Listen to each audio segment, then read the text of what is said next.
morning, family. Good morning, good morning, good morning. What's going on?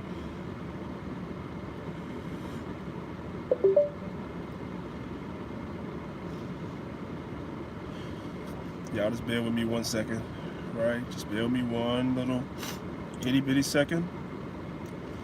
Let me just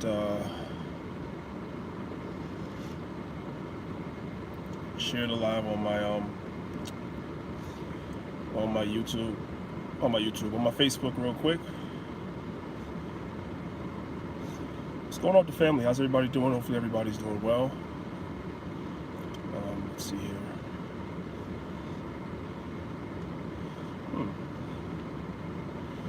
I think it has a mind of its own. I don't know.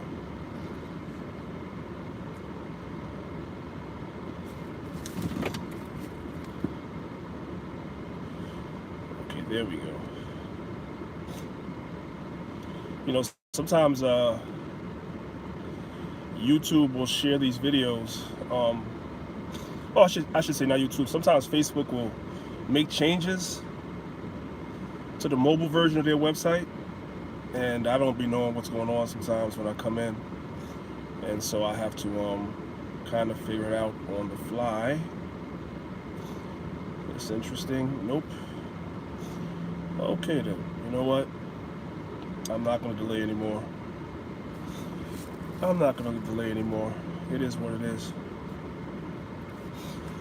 Shalom, brothers and sisters. As usual, welcome to another early morning impromptu edition of Maccabeestv. It is your brother, Priest Danyaahla, representing Lions of Israel, Maccabeestv. Just with a little bit of a, I really don't want to call this a road rage because I'm only 15 minutes away from work. So I don't really want to call this a road rage per se. But I was just prompted to come share with my family a little bit really quickly, because one of the things that I'm noticing, and y'all pardon me, as always, by the way, if you're in the house, you know the etiquette already. You should be hitting the like button.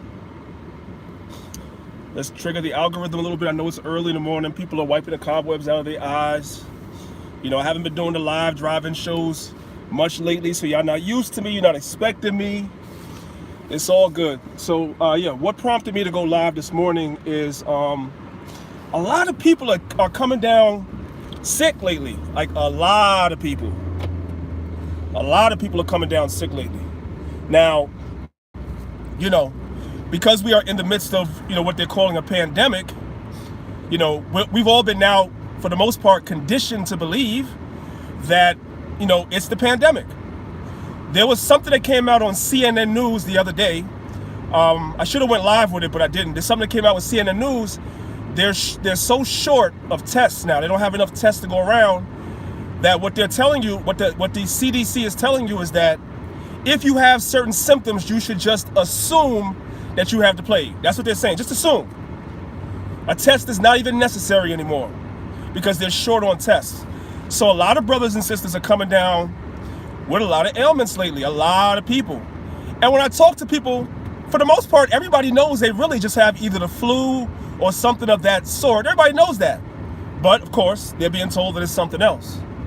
I came down with something myself like about a week and a half ago, like out the blue. I just had a fever. I had no appetite, you know, so forth and so on. But I realized it was the flu. So I did everything that I would normally do with the flu, was on those herbs heavy morning, noon, and night, right? And what happened is once I started feeling a little bit better, I'm this way. You know, I'm not going to say that everybody is this way, but I'm this way. The longer that I sit still is the longer I'll be sick, right? So once I started to feel better, I realized it was time for me to get back. I'm a person, as everybody knows, I go to the gym, I work out, I exercise a lot, right? And so I realized that sweating out, you know, certain toxins is very good for you, and it's going to help you get better a little bit faster. So I got back in the gym as soon as I would say about 70%, I got back in the gym. Because there's an old saying that this group called the Bartenders used to say, and that's kind of what prompted me to name this video what I named it.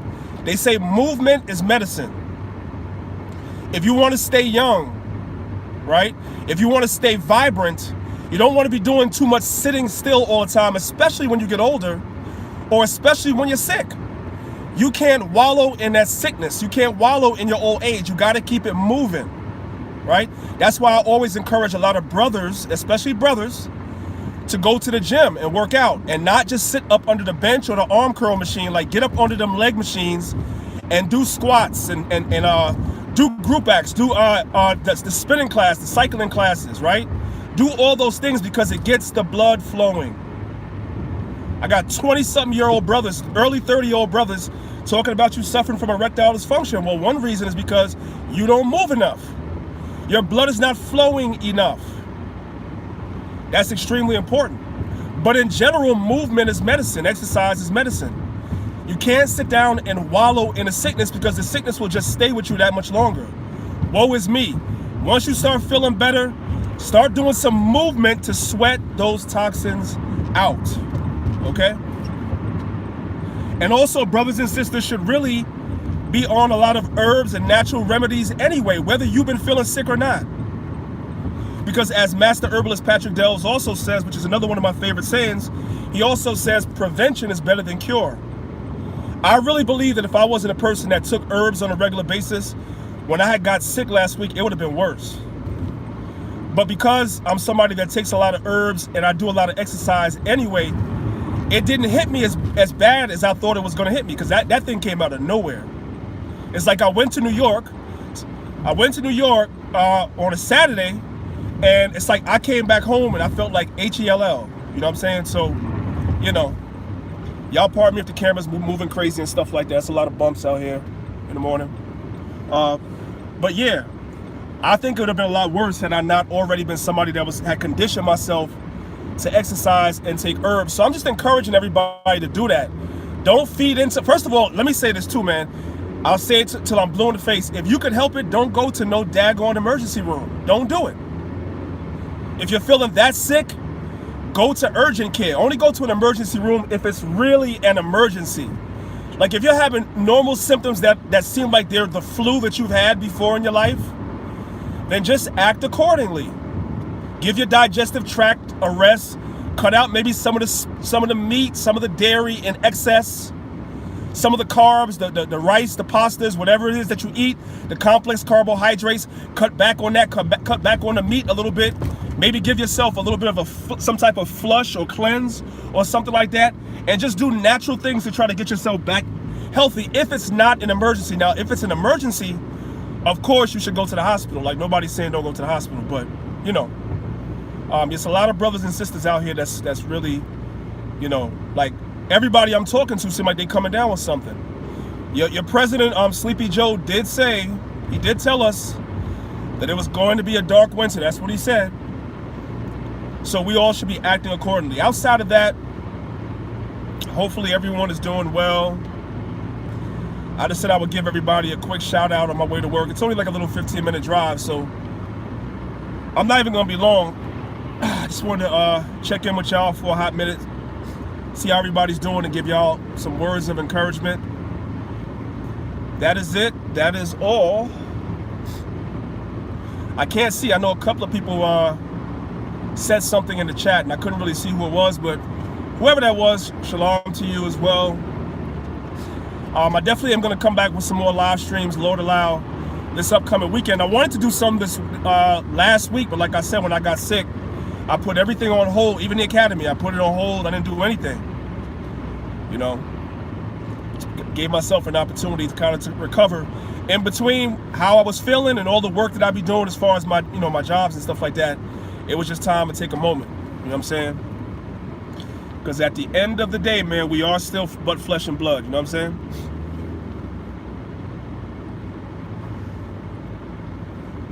Hey, shalom to you. I can't see who said that, but shalom to you. Shalom to everybody. On the roads of New Jersey, 6:30 in the morning. People out here driving like maniacs, of course. Oh, that's what I wanted to tell y'all since I was talking. What I want to tell y'all is since I was in the gym, I'm trying something new. I'm trying a new routine in the gym as well. I did want to say that. So what I'm doing is, you know, I watch a lot of exercise influencers. One of the things I do with my Instagram and my YouTube is in order to stay motivated, because people are asking me a lot, like, how do you stay motivated to go to the gym? How do you stay motivated to work out? Especially having, you work 2 jobs, you have a responsibility with a camp, you have family. Like, how do you stay motivated to exercise? And the long and short answer is because that's what I keep in my face. So I don't follow a lot of celebrities on Instagram. Like some brothers, they follow celebrities. I don't really follow celebrities on Instagram or nothing like that. You know who I follow on Instagram? I follow a lot of exercise influencers on Instagram and YouTube. So every time I go on Instagram or I go on YouTube, their videos or whatever will pop up in my suggestions or on my feed. And I constantly intake that stuff, and it keeps me motivated to go myself. So there's this one influencer, his name is Mike Rashid, right? And I respect the brother. The brothers are pretty good when it comes to the exercise and stuff. And so I think like a month or 2 ago, he did a whole month squatting every day. Literally, he squatted for 30 days straight. Now, some people will say that that's overtraining. You shouldn't do that.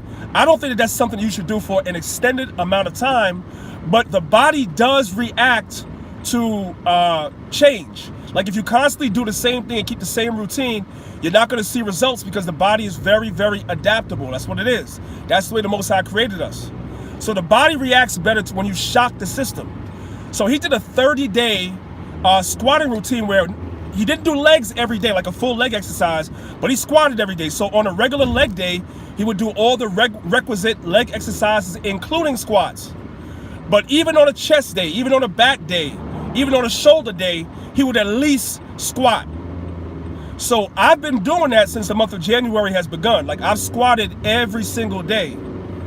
And I'm actually really feeling it because even this morning, just now when I came from the gym, I haven't done triceps yet this week at all.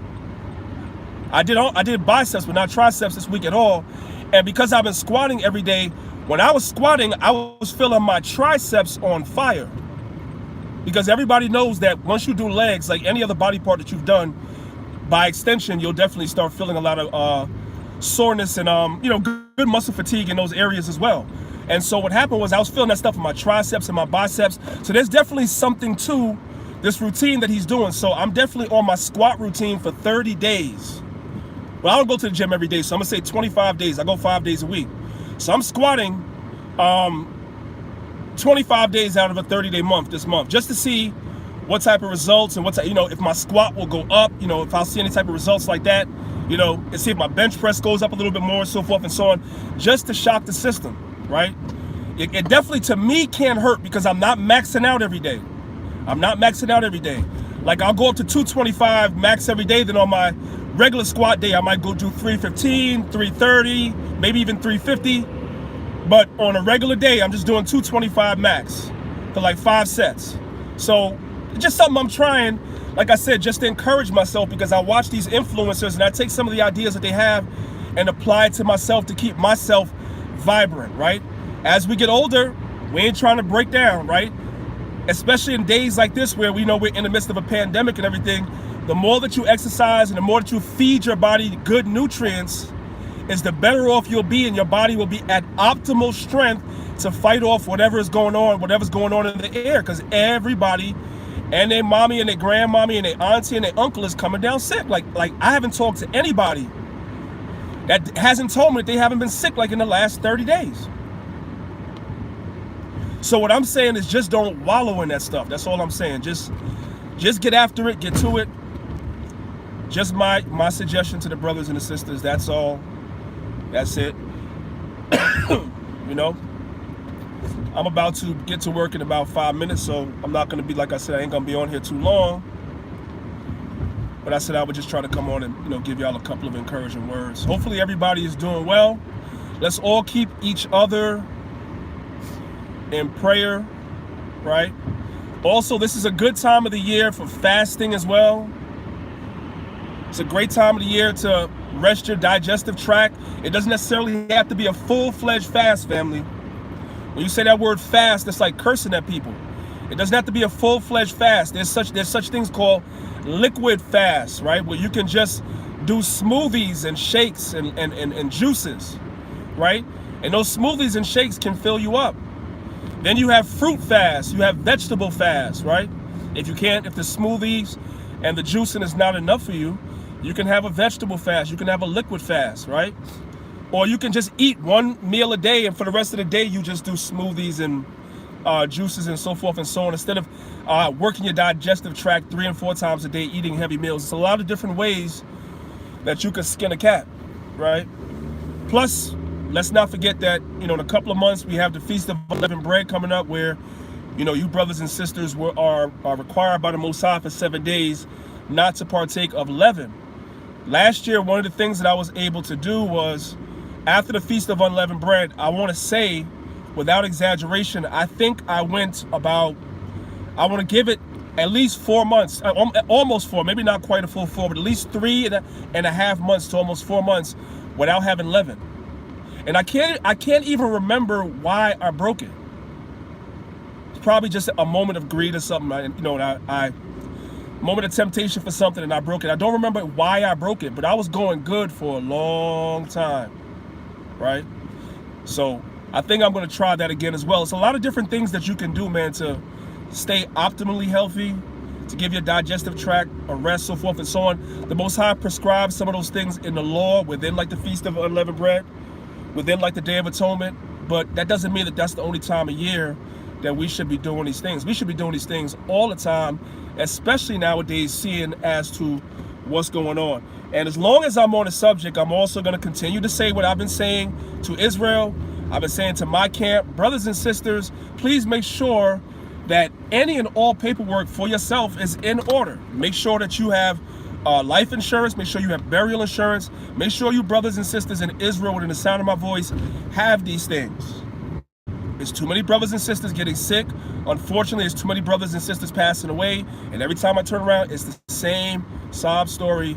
Brothers and sisters not taking care of business like they're supposed to. And leaders not holding camp members responsible because you're afraid to ask certain things. You're not supposed to be afraid to ask certain things if you're a camp leader. People just have to, you have to commit. If you're going to take a position of leadership in Israel, you have to commit sometimes to people just being mad at you. That's what I've learned.